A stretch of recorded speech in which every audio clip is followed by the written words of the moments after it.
शेख फरीद भी साथ रहा पर भेद गुरु का वो न लहा। शेख फरीद भी साथ रहा पर भेद गुरु का ना लहा। शेख फरीद भी साथ रहा पर भेद गुरु का वो न लहा। शेख फरीद भी साथ रहा पर भेद गुरु का ना लहा। एक समन भगत भी अजब हुआ पर निर्धनता ने फांस लिया। एक समन भगत भी अजब हुआ पर निर्धनता ने फांस लिया। उस भगत ने पाड़ा जीत लिया सतगुरु को गोविंद मान लिया। उस भगत ने पाला जीत लिया सतगुरु को गोविंद मान लिया। शेख फरीद भी साथ रहा पर भेद गुरु का वो न लहा। शेख फरीद को परमात्मा ने अपने साथ में रखा, लेकिन भाइयों और बहनों अंत समय तक गुरु का भेद कि गुरु ही परमात्मा होता है, गुरु ही सारी सृष्टि का साहिब है, ये भेद वो शेख फरीद भी अपने गुरु जी के साथ रहकर भी नहीं लगा पाया, नहीं जान पाया, अपने गुरु को नहीं पहचान पाया और मानुष ही माना। और गुरु को मानुष मानने के चलते भाइयों और बहनों उस आत्मा का भी पूर्ण मोक्ष नहीं हुआ, उद्धार नहीं हुआ। आज आप और हमारे ऊपर दया करी गुरुदेव ने। इस 8.5 अरब की जनसंख्या में से गुरुदेव ने चंद आत्माओं को अपनी शरण में लिया और इन चंद आत्माओं में से भी इन सतलोक आश्रमों में जाने वाले भगत भाई बहन बह गए, पानी में बह गए गुरु को मानुष मानकर। ये कार्य, ये दुनिया भर का पाखंड, ये आडंबर, ये नचनिया, ये गवैया, ये राजनीति, ये गुंडों की सीबीआई जांच, ये वही करवा सकता है जिसको गुरु में परमात्मा दिखाई नहीं दे रहा, जो गुरु को हल्के में ले रहा है।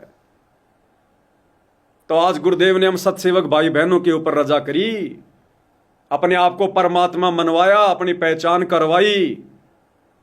कितना बड़ा एहसान है गुरुदेव भगवान का। तो कहते हैं शेख फरीद भी साथ रहा पर भेद गुरु का वो न लहा। एक समन भगत भी अजब हुआ पर निर्धनता ने फांस लिया। समन कितनी गजब की आत्मा थी परमात्मा की, इकलौता बेटा और अपने गुरु की इज्जत के लिए उसका शीश काट दिया। शायद ही आज कोई भगत इतनी बड़ी कुर्बानी कर पाए, और आज तो हो सकता है लोग कर देंगे, क्योंकि पता है कि भाई गुरुजी नया बेटा दे देंगे, दोबारा जीवित कर देंगे। लेकिन उस समय सम्मन को नहीं पता था इस बात का, और ना ये सोचकर उसने अपने बेटे की गर्दन काटी थी कि गुरुजी इसको जिंदा कर देंगे। निष्काम भाव से उसने अपने गुरुदेव की इज्जत के लिए वो कार्य किया था। कहते हैं अंत में उसको भी निर्धनता ने फांस लिया। निर्धनता कोई बड़ी चीज नहीं है, लेकिन तत्व ज्ञान नहीं था, ज्ञान को आधार नहीं बना पाया, और अंत में उसके मन में जरा सा दोष आ गया कि जय मेरे पास में धन होता। मांगा नहीं, मन में आ गई, यदि आज मेरे पास में धन होता, मैं धनी आदमी होता, मुझे बेटा काटना नहीं पड़ता। इतनी सी सोच ने उस सम्मन भगत को भी यही काल के जाल में फांस लिया। और आज भाई और बहनों, सत्सेवक भाई बहन गरीबी में भक्ति कर रहे हैं। परमात्मा कहते हैं कि टोटे में भक्ति करे सोए सच्चा सपूत, ये मायाधारी मस्करे कितने जालिए ऊत। आज सतगुरु रामपाल जी भगवान गरीबी में, निर्धनता में, टोटे में, अरे ये भगवान तो पहाड़ के पहाड़ दे दे सोना बना के अपने बच्चों को। इतना सेठ है, इतना धनवान है। जब गोरखनाथ ने अपना मंत्र बोल के पहाड़ को सोना बना दिया, ये परमात्मा तो धरती को सोना बना दे, लेकिन फिर हम खाएंगे क्या? ये परमात्मा जानबूझ के नहीं दे रहा अपने सत्सेवक बच्चों को, वरना दुनिया लुटा दे। इतना खुश है उनकी भक्ति पर, उनकी श्रद्धा पर। लेकिन परमात्मा हमें काल के जाल में फांसना नहीं चाहता। इसलिए आज भगवान ने हमें पहले तत्व ज्ञान से परिपूर्ण किया, परमात्म ज्ञान से परिपूर्ण किया, ताकि ये निर्धनता, ये गरीबी इस तत्व ज्ञान के आगे मेरे बच्चों को डगमग ना कर पाए, उनको तोड़ ना पाए।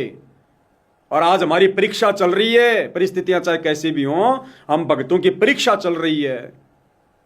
और सतगुरु हमें हिम्मत देते हैं आगे से आगे बढ़ने की, सदगर्म करने की। तो कितनी बड़ी दया, कितनी बड़ी मेहर पूज्य गुरुदेव भगवान की, जो आज परमात्मा ये भक्ति रूपी पाड़ा आप और हमसे फतेह करना हुआ देखना चाहते हैं। ये भक्ति रूपी पाड़ा परमात्मा आज हमें जिता रहे हैं। और जीतेगा कौन? जिसने सतगुरु को गोविंद मान लिया, जिसने सतगुरु को भगवान मान लिया।